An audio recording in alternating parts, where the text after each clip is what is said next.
Today, I'm going to tell you how I got good with skills quickly, mainly video editing, so the title is kind of clickbaity since I don't think I am a master at video editing. But I just learned how to edit videos 3 weeks ago, and I believe that I became reasonably good for the amount of time I put in.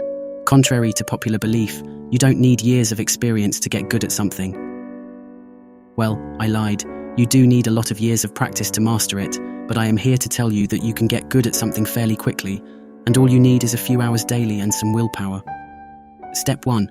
Choose a skill. This is very important. Choose something that you think you might enjoy doing because you may not have the mental strength to go through something that you don't enjoy. I picked video editing because I want to make videos about coding because I am desperate to get hired. But the point is that you must pick a skill that you have the intention of working on for quite some time without the urge to quit, or a skill that is beneficial to you. Pick something you enjoy is great, especially when learning something new because it requires a lot of initial motivation to get started. Step 2. Research. Before I do anything, I always do research beforehand. This is crucial because it will save you hundreds of hours down the line. You can't simply chop a tree with a dull axe, you must sharpen it first. So do research on the skill you are trying to master. For example, for video editing, I researched on what are the best video editors, what are some editing skills that a beginner requires, what skills are required from a video editor, and what not. I didn't simply fire up my video editor and start editing, but I did complete research on it first. This step is crucial because without proper research we will get lost. It is like going into a forest without a compass or a map. We are bound to run in a circle if we skip the research phase. Step 3. Do the thing. Research is important, but don't spend too much of your time on it. Having a broad idea of what the skill entails is enough, because sometimes many of us confuse research with mastering the skill, but I am here to tell you that spending too much time on the research is counterproductive, because you may become even more confused. So, now you can watch some YouTube videos, read some books, or read blogs that teach you hands-on experience with the skill. For instance, when I learned how to code, I first learned the basics of computer science and some data structure, and once I got quite a good understanding of the topic, I jumped straight into my first project. It isn't something amazing, but I learned much more through doing the things than learning the things. Step 4. Discipline. Work on the skill every day. It doesn't matter if it is 5 minutes or 2 hours, just work on it. The more you do, the better you become at it.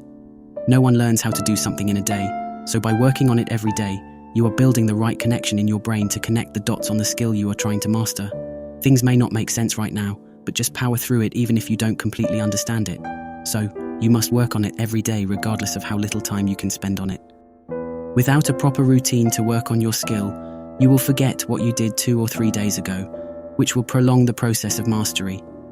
This is especially important if when attempting to master hard skills, like playing the piano. Step 5. Balance. No skills are created equal.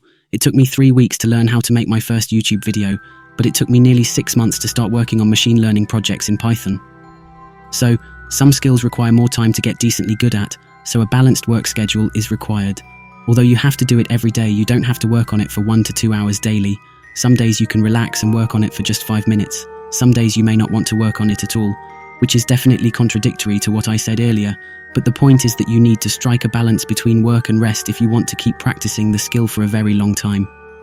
Early burnout is probably one of the main problems that we should avoid, and the way to minimize the chance of us dropping out from our road to mastery is through a proper balanced routine.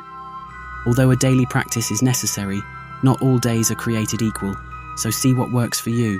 I usually work on mastering a skill earlier in the morning because I feel the most awake, and it minimizes the chance of me not practicing for the day. Step 6. Be conscious about your thinking. What does this mean? It means to always think about the skill you are working on. Many of us go through our day on autopilot. We are either regretting the past or hoping for the future, but rarely we are present at the moment and be conscious of our own thinking. This is actually a skill that requires a lot of training. So by being conscious and thinking about the skill you are trying to master, you are actually killing 2 birds with 1 stone. When I'm trying to master a skill, the thing would be on my mind most of the time because I learned how to be intentional with my thoughts quite some time ago. But fret not, you can learn this skill too. Finally, step 7. Learn how to ask. A good rule of thumb is that there is no such thing as a stupid question. So if you know someone who is good at a skill you are trying to master, then just drop them a question. However, most of the time the questions are probably found online, but if you are lazy, then just ask people that you know. Most of the time they are more than willing to help you and will probably teach you a thing or two more about the skill. Learning from someone else is always better than attempting to do everything on your own, because you will have more fun doing it. This helps you from being discouraged or feeling bored about the skill you are learning. So this is just my experience with skill mastery. I know some skills require more time to get fairly good at, but in general you don't need a fancy degree or spend years on a skill.